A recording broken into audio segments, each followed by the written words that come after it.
Okay, you ready for this? This time, you guys sent in a bunch of sources about, get this, teaching philosophy to little kids. I mean, at first I was like, wait, what? But, I'm always up for a deep dive, so let's jump in. Sounds fun. We've got excerpts from this book called Big Ideas for Little Kids, Teaching Philosophy Through Children's Literature. I've heard of that one. It's all about how college students are using classic kids' books, like Frog and Toad, The Giving Tree, that kind of stuff, to teach philosophy to, well, elementary school kids. So our mission today is to figure out, first of all, what even is philosophy for kids? Is that even like a real thing? Right. And what can we learn from it, even if we're a little past the kindergarten stage?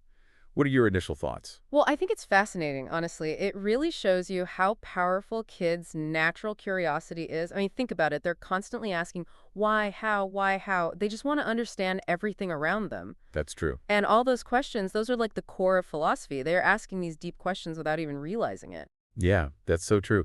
I remember driving my niece to school once, and she asked me, why is the sky blue? And I'm like thinking to myself, something wavelengths. But she just kept asking why after every answer I gave her. Exactly. They don't just accept things, they want to dig deeper, challenge assumptions, see things from different angles. So is this book saying we can tap into that natural curiosity and use these kids' books to introduce big philosophical ideas? That's exactly it. And what's really interesting is that the author, Thomas Wartenberg, didn't even plan on writing a book like this at first. Really? How did it happen? So it was actually a conversation with his own son, Jake, who was 5 at the time. Jake asked him, get this, Daddy, how did the first human get here? Wow. It seems like a simple question, but it's something philosophers have been wrestling with for, well, forever. Yeah. And it made Hartenberg realize that even little kids think about these huge questions. About, existence, morality, all that.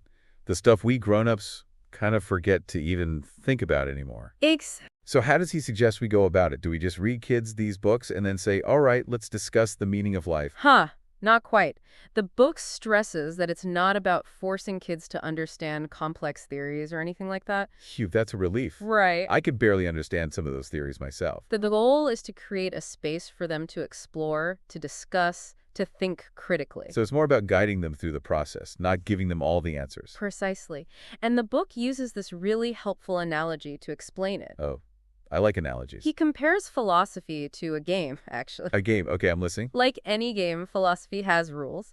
And the teacher is like the empire. They make sure everyone follows the rules, guides the discussion, but they don't tell you what the right answers are. I'm starting to get it. So what are the rules of this philosophical game? Well, the book lists 6 key rules for philosophical discussion, and they work just as well for us adults as they do for kids. Lay 'em on me. First up is respect. Every idea, every opinion deserves to be heard, even if you disagree. That's a big one, especially these days. Absolutely. Next is listening. And I mean, really listening to what other people are saying, not just waiting for your turn to speak. Oh, I'm definitely guilty of that sometimes. Aha, we all are. All right, number 3 is expressing your thoughts clearly. So explaining your ideas so that other people can actually understand them. No more rambling about existential dread without explaining what it means. Ha-ha, exactly. Okay, number 4 is giving reasons. So you can't just state your opinion, you have to back it up. Explain why you think that way. Give evidence. Just because isn't a good enough argument? Nope, not in philosophy. All right, 2 more. Number 5 is building on each other's ideas. So it's a collaborative thing. You listen to what others say and try to add to it, even if you don't agree completely. I like that. It sounds like a good way to get people thinking creatively. It is. And last but not least, number 6 is questioning assumptions. Your own assumptions, other people's assumptions, everything. So it's about being open-minded and curious. Exactly. And those 6 rules, they create this framework for having a productive conversation, no matter how old you are. Okay, I'm sold. Sign me up for philosophy class. But I'm still a little fuzzy on how this actually works with the kids' books. Does the book give specific examples? It does. In fact, Wartenberg uses this great analogy of a tree with lots of branches to introduce the different areas of philosophy. They cover everything from metaphysics and epistemology to ethics and social and political philosophy. Wow, a whole philosophical buffet. Right, and he uses familiar kids' books to explore each of these branches. For example, he uses the story Dragons and Giants from Frog and Toad Together to talk about ethics, specifically the idea of bravery. Oh, I love Frog and Toad. So funny. But are you telling me there's some hidden philosophical depth to those stories? Absolutely. On the surface, it's just a simple story about 2 friends trying to be brave, but it gives you a chance to really explore what bravery actually means. Okay, I'm intrigued. Like, I remember how they try to scare each other with a pretend dragon, and then they run away from a snake, and then they end up hiding in a closet. It is funny. But you're right, it does make you think about what real courage is. Exactly. The book encourages kids to question what they think about bravery. Is it about doing, or is it more about facing your inner fears and anxieties? That's a great question. And it's something we adults could probably learn from, too. Absolutely. That's one of the biggest takeaways from this whole approach. It's not just about teaching kids to think critically. It's about reminding us grown-ups to ask questions, challenge what we believe, and to never lose that sense of wonder that kids have. I love that. So what other philosophical gems are hidden in these kids' books? I'm ready to uncover more. Let's move on to another classic, Frederick. You remember that adorable mouse? The one who, instead of gathering food for winter like the other mice, gathers colors and words. Oh, yeah, Frederick. He was a poet. I always thought he was kind of a slacker, but maybe there's more to it. Frederick is actually a perfect way to introduce kids to social and political philosophy. It brings up questions about the value of different kinds of work, different contributions to society. Yeah. Is gathering colors and words as important as gathering food? It makes you think, especially in our society, that values productivity so much. Exactly. Frederick challenges us to think about what we consider valuable and why. It also highlights the importance of individual expression and the different ways we can all contribute to our community. I'm starting to see how these simple stories can lead to some really deep conversations. They absolutely can, and that's what's so great about this approach. It makes philosophy accessible and engaging even for kids. Okay, I'm hooked. What other philosophical adventures await us in this pack of kids' books? I'm ready to dive deeper. Let's do it. Okay, I'm totally convinced now this philosophy for kids thing is legit. It's amazing how these stories we think are just simple, they actually spark such deep conversations. Right. And it's not just Frederick. There are tons of examples. Wartenberg looks at all kinds of kids' books, each with a different philosophical theme. Like there's the important book that one dives into metaphysics. Metaphysics, huh? Sounds kind of heavy. Yeah, but the book itself is actually super simple, almost poetic. It's full of these statements about everyday things. Like, the important thing about a shoe is that you put your foot in it. I remember that one. It's so basic, but it really makes you think. Exactly. What is the essence of a shoe, right? And that's exactly the kind of question Wartenberg wants us to explore with kids. Makes sense. The important book makes you think about the essential properties of things, what makes something what it is. It seems like a simple question, but philosophers have been debating it for centuries. And I bet kids have some pretty interesting answers. They do, and what's even cooler is that the book doesn't give any definitive answers. It leaves it open for discussion, for interpretation.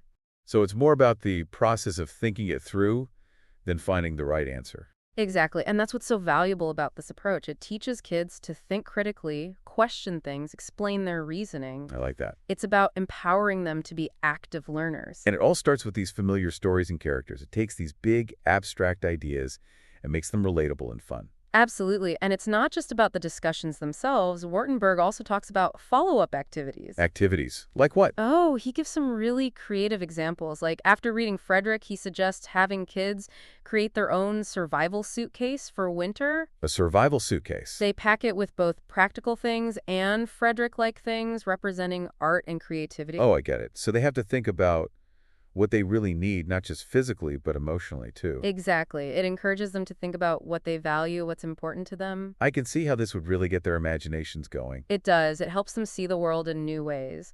And it's not just for little kids. This approach can work for older students and even adults. I think maybe we lose something as we grow up. We get so busy with life that we forget to ask these big questions. I think you're right, and that's why this book is so valuable even for us grown-ups.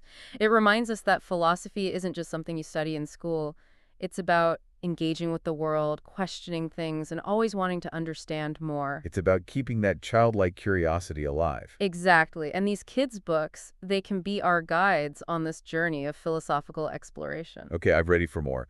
What philosophical treasures are hiding in these books? Well, let's move on to a story that tackles some big questions about knowledge and belief.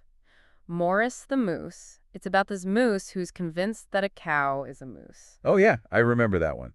It's hilarious how he just won't change his mind. Right, even when there's clear evidence that he's wrong. It's like he's got his own alternative facts. Aha, exactly. It's a classic case of confirmation bias, and it's a great way to introduce kids to epistemology. Epistemology. Yeah, it's the study of knowledge. That was a bit complicated for a kid's book. It does, but Morris the Moose explains it in a way that's easy to understand. It makes you think about how we form beliefs, what counts as evidence, and how we know what we know. So Morris thinks the cow is a moose because he only sees the superficial similarities. Right. He ignores the key differences. And it shows how our existing beliefs can make us blind to new information. Exactly. Even when he's presented with proof that he's wrong, Morris sticks to his original idea. It's like when you argue with someone and they just refuse to see your point of view. Haha, exactly. Morris the Moose makes it fun and relatable to explore those challenges. And it makes you think, how often do I do that? Hold on to beliefs that aren't really true anymore. A good question to ask ourselves, and that's why it's so valuable to revisit these stories, even as adults. It helps us all become more critical thinkers, more open-minded. It's a journey of learning that never really ends. Morris the Moose reminds us that there's always something new to learn. I love that. What other philosophical adventures are waiting for us? Let's move on to a story that explores the power of language. Knuffle Bunny. Oh, Knuffle Bunny, that one's a heartbreaker. It's about that little girl who loses her bunny at the laundromat. Right, Trixie. And she can't really talk yet, so she struggles to tell her dad what happened. Oh, I remember that. It's so frustrating watching her try to communicate. Exactly. And Knuffle Bunny is a great way to talk about the philosophy of language. It makes you think about what communication really is, how language shapes our understanding, and how hard it can be to express ourselves. We take language for granted, don't we? We use it every day without really thinking about how it works. It's true, we do. And Knuffle Bunny shows us the world through Trixie's eyes before she can fully use words. It's like we have to relearn how to communicate, to understand. Exactly. It highlights the importance of nonverbal cues, of being patient, and recognizing that language isn't the only way we connect with each other. Makes you think about all those times you felt misunderstood. It does. Knuffle Bunny reminds us to be more mindful, more empathetic when we communicate. Okay, I'm ready for more. What else is in this stack of books? Let's dive into a story about aesthetics. Emily's Art. It's about this girl, Emily, who enters an art contest and is disappointed when her style doesn't win. Oh, Emily's Art. I always thought about how we decide what good art is and how personal taste plays a role. Exactly. Emily's Art is a perfect way to explore aesthetics, the philosophy of beauty, art, and taste. Sounds fancy. It is.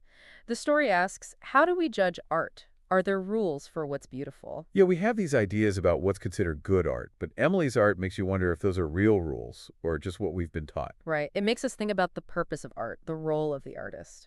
And it shows how important it is to respect different ways of expressing yourself, to recognize that beauty can be found in lots of different forms. Absolutely. It reminds us that art is a personal experience. What you find beautiful might not be what I find beautiful, and that's okay. It takes the pressure off, doesn't it? You can just enjoy the art that speaks to you. Exactly. Emily's Art encourages us to embrace those different perspectives. I'm starting to see how these books can help us become more thoughtful about art. They can, and they might even inspire you to be more creative yourself. This is incredible. I never knew these kids' books had so much philosophical wisdom. There's a lot more to uncover. What other thought-provoking stories are we going to look at? So let's shift gears now and talk about one of the biggest philosophical questions out there, the relationship between humans and nature, the giving tree.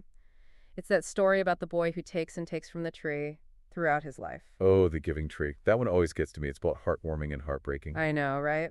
It makes you think about how we treat the things we love and how our actions can have unintended consequences. Exactly. The Giving Tree is a powerful way to explore environmental philosophy. Environmental philosophy. It's all about our responsibility to nature, about selflessness, sacrifice, the balance between taking and giving.